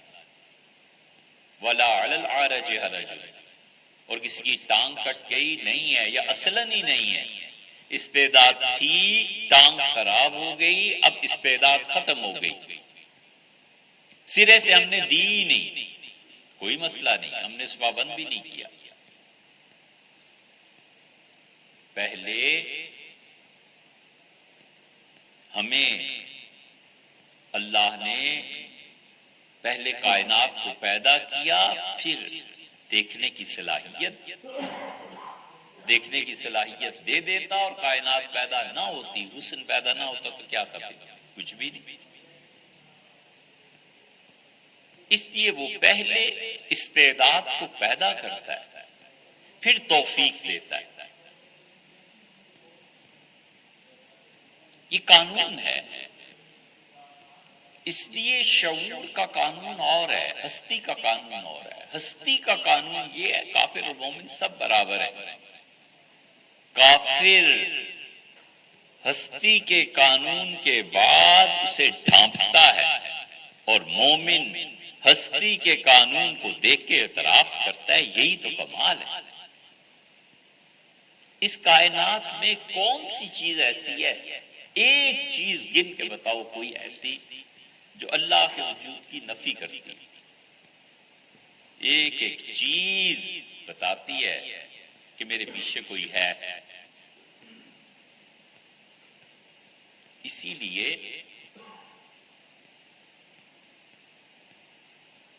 کبھی امتحان میں فرد تک محبت محدود ہوتی ہے، اور یہ بعض بچوں میں استعداد ہوتی ہے کہ آپ ان کی زندگی پہ غور کریں نا تو انہیں کسی فرد سے محبت نہیں ہوتی، انہیں مناظر سے محبت ہوتی ہے۔ ہائیکنگ بڑی اچھی لگتی ہے، درخت بڑے اچھے لگتے ہیں، جھرنے بڑے اچھے لگتے ہیں۔ کینیڈا کیوں جا رہے ہیں؟ نیاگرا فال دیکھتے ہیں، بڑی اچھی لگتی ہے۔ یہ ایک بڑے امتحان سے بچے ہوئے ہوتے ہیں۔ فرد کی محبت میں زائل ہو جائیں تو راتوں کو گھر سے بھاگیں اور نیند نہ آئے۔ اب تو پھر وہ کوئی یہ موبائل اور یہ چیزیں ہو گئی ہیں، ورنہ اس سے پہلے کی اردو شاعری ساری بھری پڑی ہے اس سے کہ خط گیا ہے تو خط بھی محبوب تک پہنچا ہے کہ نہیں پہنچا۔ فرد کی محبت سے اٹھ کے اس کی محبت کا محور کائنات بنی، بس اتنا صحیح ہے کہ اسے یہاں سے اٹھا کر آگے لگا دیا جائے۔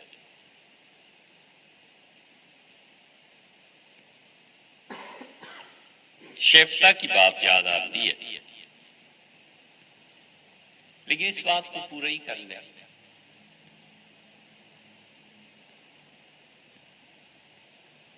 اس کائنات کی ایک ایک چیز خدا کے ہونے کی گواہی دیتی ہے۔ مومن اس گواہی کو شعور کے ساتھ تسلیم کر لیتا ہے، اور کافر جان بوجھ کے ڈھانپ دیتا ہے۔ بس وہ جو جان بوجھ کے ڈھانپتا ہے نا اس کو، خدا اس پہ ناراض ہوتا ہے، اور مومن اعتراف کرتا ہے، وہ کہتا ہے بالکل ایسے ہی، اے خدا بالکل ایسے ہی۔ اس لیے کبھی استعداد کے جو لوگ ہوتے ہیں، شیخ کا کام اتنا ہی ہوتا ہے کہ اگر وہ فرد کی محبت میں گرفتار ہے تو اس فرد کی محبت سے اس محبت کے جذبے کو لامتناہی انفینٹی میں ڈال دینا، پوجتے رہو ساری زندگی، کرتے رہو عبادت۔ موت کے وقت بھی حسرت ہوتی ہے کہ کاش ایسی 10 زندگیاں ملی ہوتی ہیں اور تیری عبادت کر۔ عبداللہ بن عمر بن العاص رضی اللہ عنہ کے غالباً انتقال سے پہلے کہنے لگے کہ اے اللہ تو جانتا ہے مجھے اس دنیا میں رہنا کبھی بھی اچھا نہیں لگا، بس ایک ہی چیز تھی کہ سردیوں کی طویل راتوں میں تیری عبادت کرتا رہوں اور گرمیوں کے طویل دنوں میں تیرے لیے روزے رکھتا رہوں۔ یہ محبت نہیں تو اور کیا ہے؟ فرد سے اس محبت کو نکالنا لامتناہی میں، انفینٹی میں ڈال دینا، اور مناظر سے محبت کو ڈال کر ادھر منتقل کر دینا کہ وہ منظر کو دیکھ کر یہ یاد کرے کہ یار اس نے پیدا کیا ہے وہ کیا چیز ہے۔ مثنوی میں مولانا اس کو سمجھے، مولانا تو خیر بہت بڑے تھے یار، ان کے تو کیا کہنے، اس لیے کبھی ان کاغذ کے پرزوں سے نجات ملے نا، تعلیم کاغذ کے پرزے تک ہی محدود رہے گی نا، ڈگری ڈگری ڈگری، نوکری ڈگری، پیسہ، فلانا فلان چیز پڑھو، فلان چیز۔ کوئی زمانہ تھا ڈاکٹر اور انجینئر کے علاوہ اور آرمی میں جانے کے علاوہ آپشن ہی نہیں تھی، پھر ایم بی اے کا دور وہ بھی ہم نے دیکھا، پھر اب کمپیوٹر انجینئرز کا دور وہ دیکھا، اب پھر اور چل رہے کیا کیا چیزیں ہیں، حاصل سب کا اتنا سا ہے کہ ڈگری اور پرزہ ملے اور پیسے لے آئے۔ کبھی شعور اس سے بلند تر ہو تو حکیم سنائی کو پڑھنا چاہیے۔ حکیم سنائی اور اس کے بعد عطار کو، منطق الطیر، کہ کل جس کا انتقال ہوا ہے نا بانو قدسیہ کا، اللہ تعالی انہیں صالحین سے ملائے، وہ اور ان کے شوہر بہت بڑے لوگ، اللہ تعالیٰ نے بڑا احسان فرمایا تھا۔ یہ جو راجہ گدھ انہوں نے لکھی ہے نا، اس کا بنیادی تصور منطق الطیر سے ہے، اور منطق الطیر کے بعد مثنوی پڑھنی چاہیے۔ تین ہی تو آدمی ہے، اور چوتھا آدمی یہ ہم اضافہ کر رہے ہیں بھائی، اگر نہ پسند آئے تو کوئی حرج نہیں ہے، لیکن ہمارا خیال ہے کہ مثنوی کے بعد چوتھے آدمی علامہ اقبال، اقبال کا فارسی کا کلام، پھر مثنوی، پھر منطق الطیر، اور پھر حکیم سنائی کو پڑھو تو یہ ہیروں کی لڑی ہے۔ اسی لیے تو علامہ نے وفات سے پہلے، بالکل وفات سے چند لمحے پہلے کہا کہ میرے بعد دیگر دانا راز آیت کہ نہ آیت، نسیم از حجاز آیت کہ نہ آیت، حرمین شریفین کی طرف سے کوئی ہوا چلے گی یا نہیں چلے گی، کوئی ٹھنڈک پہنچے گی کہ نہیں پہنچے گی، اور میں جا رہا ہوں اور میرے بعد کوئی آدمی آئے گا کہ نہیں آئے گا۔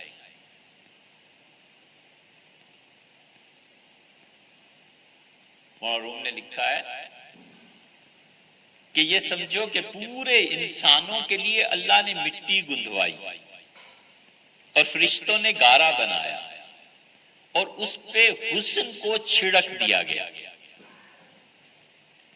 پھر جب ہر انسان کے مثلا ایک مٹھی مٹی ہے، ہر انسان کے لیے الگ الگ کی گئی تو اربوں مٹھیاں جمع ہو گئی، اب وہ حسن جتنا چھڑکاؤ میں اس کے حصے میں آیا تھا وہی حسن وہ دنیا میں لے کے آیا ہے۔ تو وہاں کہتے ہیں یہ وہ حسن ہے جسے دیکھ کے تم پاگل ہو رہے ہو، اور جس نے چھڑکا ہے وہ خود سراپا حسن کیا چیز ہو۔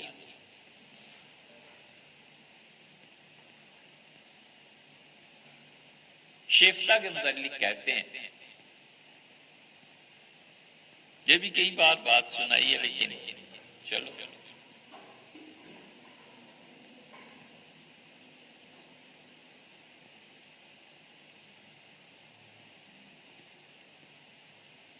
کہتے ہیں کہ دہلی میں ایک خاتون تھی، بہت اچھا گاتی تھی، تو نواب شیفتہ سننے چلے گئے، تو اس نے غزل گائی نواب صاحب کی ہی، تو نواب صاحب نے اس لڑکی کو بلایا اور پوچھا کہ یہ کس کی غزل ہے؟ اس نے کہا نواب شیفتہ۔ کہ تم جانتی ہو؟ اس نے کہا نہیں جی، ہم اس محلے میں رہنے والے اور نواب صاحب محلات کے مالک، ہماری کہاں رسائی ہوئی۔ اس نے کہا اگر نواب صاحب مل جائیں تو؟ اس نے کہا مل جائیں تو جان قربان ان پہ۔ اس نے کہا میں ہی ہوں۔ تو بیچاری ہزار جان سے مر مٹی کے نواب صاحب۔ تو نواب صاحب پھر گائے گائے جانے لگے اور اپنی غزلیں اسے دیتے تھے، وہ گاتی تھی اور بہت کمال کا۔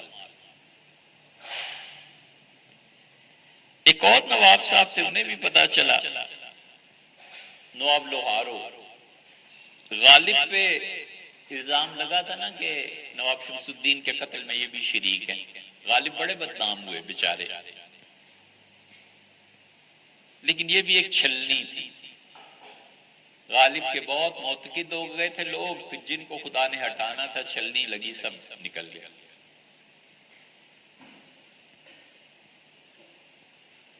تو نواب صاحب آئے اور انہوں نے کہا کہ بھئی آپ گاتی بہت عمدہ ہیں، یہ غزل وہ گاتی رہی. پھر ایک موقع آیا، اس سے کہا کہ آپ روز غزلیں اٹھا کر لے آتے ہیں، مجھ سے فرمائشوں پہ نہیں گایا جاتا.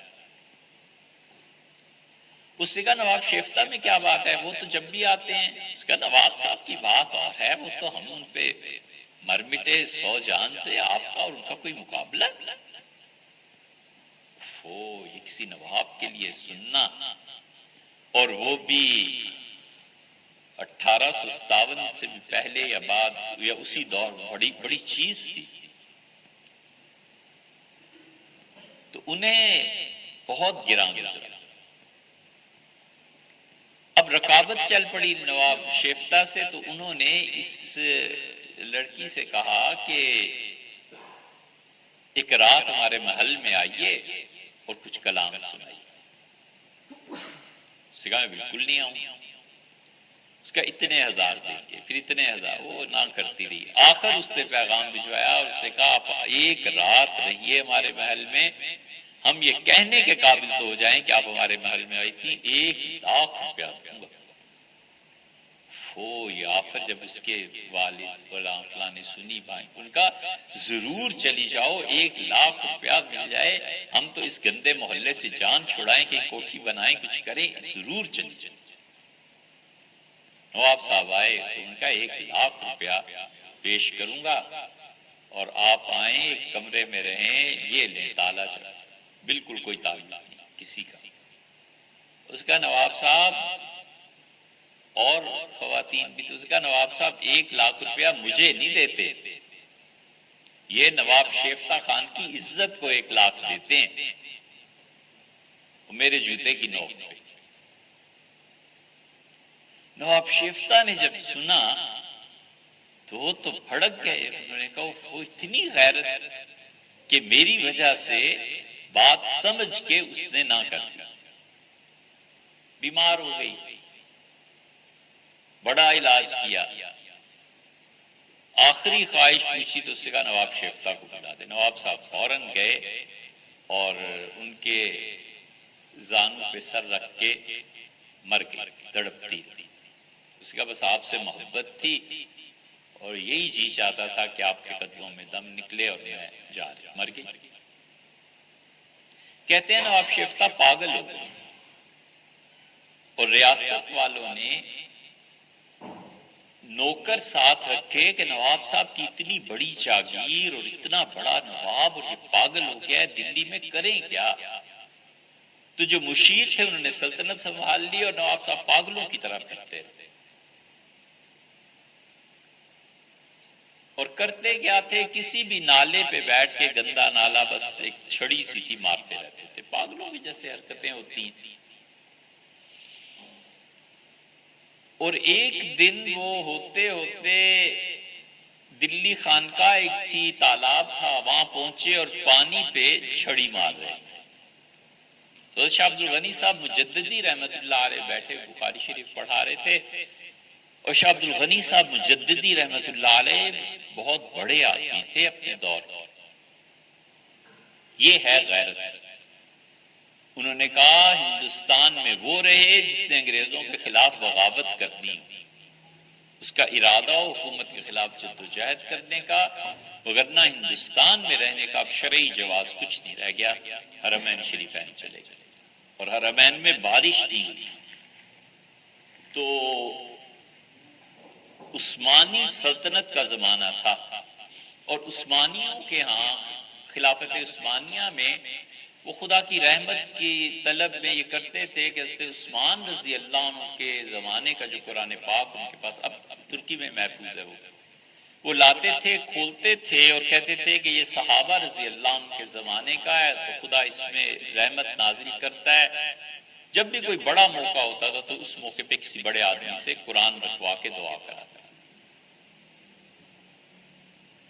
تو حضرت شاہ عبد الغنی صاحب رحمۃ اللہ علیہ نے کہا کہ حضرت فلاں موقع پہ یہ رسم ہے اور آپ سے بڑا آدمی کوئی نہیں مدینہ منورہ میں، تو آپ دعا کرائیں. تو انہوں نے 2-4 دن بعد سلام بھجوایا گورنر کو، اور انہوں نے کہا مجھے کہا گیا ہے کہ بارش یا تو ہوگی تو تمہاری زندگی نہیں رہے گی، تمہیں واپس بلا لینا، اور اگر یہ نامنظور ہو تو کچھ عرصے تک اور یہ قحط کی صورتحال چلے گی. یہ ہماری مشیت ہے، ہمارا چاہنا ہے، ہمارا کام ہے. تو انہوں نے کہا اگر آپ چاہتے ہیں میں مر جاؤں تو آ کے دعا کرا دیتا ہوں، اور اگر آپ یہ چاہتے ہیں کہ نہ ہو تو نہ صحیح. گورنر نے کہا کہ شاہ عبد الغنی صاحب رحمۃ اللہ علیہ کہ حضرت کشف کبھی غلط بھی تو ہوتا ہے. ان کا غلطی کا بھی احتمال ہوتا ہے. بہرحال قصہ مختصر، انہوں نے دعا کرائی اور چند دن بعد انتقال کر گیا. تو اس درجے کے آدمی تھے. شاہ عبد الغنی صاحب رحمۃ اللہ بخاری شریف پڑھا رہے تھے. یہ دیوبند والے جتنے ہیں، وہ قاسم نانوتوی، رشید احمد گنگوئی رحمۃ اللہ، ہم سب نے حضرت سے ہی پڑھا. ہم نے حضرت کے اس حجرے کو دیکھا تھا دلی میں، اب ختم ہو گیا، بہت خستہ حال میں ہو گیا. شاہ عبد الغنی صاحب رحمۃ اللہ علیہ بخاری پڑھا رہے تھے. انہوں نے نواب شیفتہ کو دیکھا کہ تالاب پہ چھڑیاں مار رہے ہیں. تو انہوں نے پوچھا یہ کون ہے؟ تو کسی نے کہا کہ یہ نواب مصطفیٰ خان شیفتہ ہے. کیا ہو گیا ہے؟ چھڑیاں مار رہے ہیں. حضرت نے ایسے دیکھا اور پھر بخاری شریف شروع کر دی. نواب صاحب کو جیسے ہوش آ گیا اور کہنے لگے جو 2-3 نوکر تھے، یہ کیا ہو رہا ہے، میں کدھر ہوں؟ کہا حضرت نواب صاحب آپ کے مجھے کیا ہو گیا، یہ کیسے کپڑے ہیں، ریاست کہاں ہے؟ بڑے حیران ہوئے. تو نوکر تو خوشی کے مارے پاگل ہو گئے. انہوں نے فوراً بازار، کپڑے، یہ وہ، نواب صاحب کو نہلایا دھلایا، ریاست پہنچایا. تو نواب صاحب نے جب ساری باتیں پاگل پن کی سنی تو تھے بڑے عقل مند، واپس آئے. نواب مصطفیٰ خان شیفتہ اتنے بڑے آدمی تھے کہ غالب نے کہا ہے میں نے اپنے دیوان میں کوئی غزل اس وقت تک نہیں لکھی جب تک نواب مصطفیٰ نے نہیں کہا کہ لکھو. یہ حالی جو ہیں، حالی کو صحیح معنی میں اگر کسی نے شاعری اور راہ پہ لگایا، یہ نواب مصطفیٰ بڑے آدمی تھے یار، ان پہ بات کریں تو شام ہو جائے. نواب صاحب کو جب ساری بات پتہ چلی تو آئے شاہ عبد الغنی صاحب رحمۃ اللہ علیہ وسلم. کہا حضرت میرے ساتھ تو جو کچھ ہوا سو ہوا، یہ آپ نے کیا کیا؟ حضرت نواب صاحب کوئی اتنی بڑی بات تو نہیں کی. ان کا حضرت کچھ تو ہوا ہوگا. فرمانے لگے میں تو اپنا سبق پڑھا رہا تھا اور جب شپ شپ کی آواز آئی تو میں نے دیکھا یہ کون ہے، تو پتا چلا آپ ہیں. تو میں تو اتنا جانتا نہیں تھا، لیکن میری نظر پڑی تو آپ کے دل میں محبت کا سمندر تھا اور وہ ایک طرف کو جا رہا. تو میں نے آگے دیکھا کہ کہاں جا رہا ہے یہ سمندر، تو ایک لڑکی کھڑی. میں نے بس اتنا کیا کہ اس سمندر کو وہاں پر مٹی لگا کے بند کیا اور اللہ کی طرف کھول دیا، بس اس سے زیادہ تو کچھ نہیں. علامہ اقبال نے جو کہا ہے نا کہ نگاہ مرد مومن سے بدل جاتی ہیں تقدیریں، میں یہی چیز یہی ہوتا ہے. اسی لیے سر جھک جاتا ہے، اسی لیے آدمی سجدہ کرتا ہے، ورنہ کون یار کس کے سامنے سر جھکاتا ہے. تو بندگی، اس کا قیام محبت کے ساتھ ہے اور اس کا ثبوت اطاعت کے ساتھ.